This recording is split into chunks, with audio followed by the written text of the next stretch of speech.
यासीन बहुत जवान जब वो इराक से इंग्लैंड में मुंतकिल हो गया। यासीन अपने घर सामारा चावल कर नहीं जाना चाहती थी, लेकिन सामारा अब बहुत खतरनाक था। इसका अबू ने कहा कि इंग्लैंड एक कसीर सकाफती जजीरा है जहाँ सारे नस्ल और मजहब के लोग एक दूसरे के साथ खुशगवार काम करते हैं।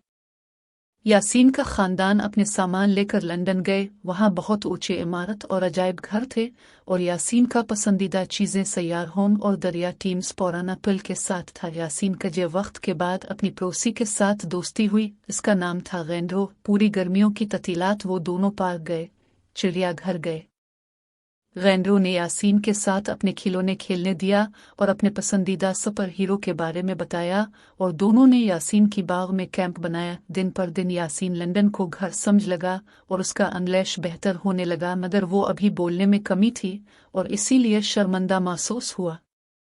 जब सितंबर यासीन को स्कूल जाना ज़रूरी था, इसलिए वो उदास हुई, लेकिन इसका अबू ने बताया तालीम बहुत ज़रूरी है। बाद में यासीन को पता चल गई कि वो एंड्रो का कॉलेज में होंगी। अगला दिन एंड्रो और यासीन एक दूसरे के साथ स्कूल गए और एंड्रो ने खेल का मैदान, उस्ताद मज़ाहिया लड़कों है और खूबसूरत लड़कों है और कारीन के बारे में बताया।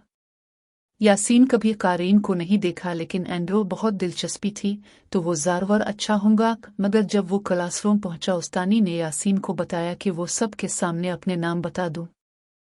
एक लड़का ने बोला बदबूदार बेमुल्की, और सब हंसने लगी। और एक और लड़का ने कहा उस्तानी में समझ नहीं कर सकती, वो अंग्रेज़ नहीं बोल सकता, और सब फिर हंसने लगी।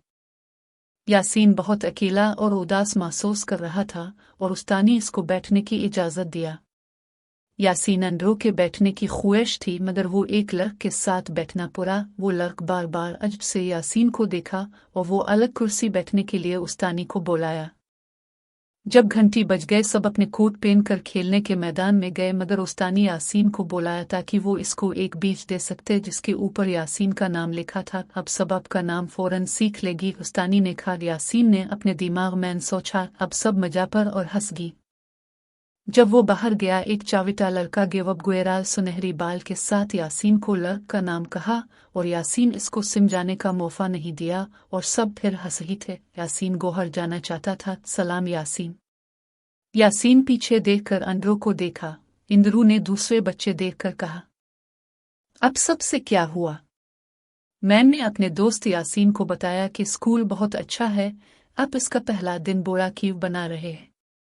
वो हमसे अलग है, एक लंबी लड़क ने बोला। तो अब भी अलग है? अब पूरा स्कूल में सबसे लंबी है, और जब लोग आपके बारे में मजाक बनाते हैं आप उदास हो जाती है। और अब एंड्रो गिवअप गुएराल बाल लड़का को देख रहा था। आप उदास होते हैं जब लोग आपका बाल लड़क का बाल बोलते हैं।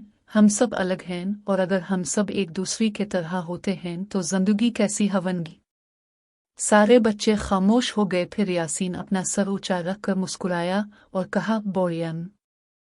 बिल्कुल, बहुत बोरियन। एंड्रो भी मुस्कुराया। फिर सारे बच्चे एक दूसरे के साथ कहा, बहुत बोरियन। एंड्रो ने कहा कि यासीन से तरह अलग है क्योंकि वो हॉट डॉग्स को पसंद नहीं करता। सब हंसने लगा और सबको बताया वो चीज़ जो इन अलग बनाते हैं। फिर जेनकिंस ने इसका कुम्ज उठाकर सब इसका जुनून का निशानी फख्र के साथ दिखाया। जब खेलने का वक्त खत्म हुआ, एंड्रो ने हाथ उठाकर उस्तानी को पूछा, क्या हम इस लोगों के बारे में बात कर सकते हैं जो दूसरे मुल्क से इंग्लैंड एक नया जिंदगी शुरू करने के लिए, मेरा दोस्त यासीन की तरह? उस्तानी ने कहा, इनफरादियत ज़रूरी है, मगर बुरितानके की खूबसूरती छोटी बड़ी छोटी हमजा है कि वो एक कसीर सकाफती जजीरा है। आसिम ने किताब में 2 लफ्ज़ लिखा और अपने अब से वादा किया कि वो इस लफ्ज़ को सीख लूँगी और हमेशा याद करूँगी। वो दोस्त भी अपनी किताब में लिखा कि वो बहुत शुक्रगुजार था कि इसने एक सच्चा दोस्त मिला जो इसको कबूल करता है।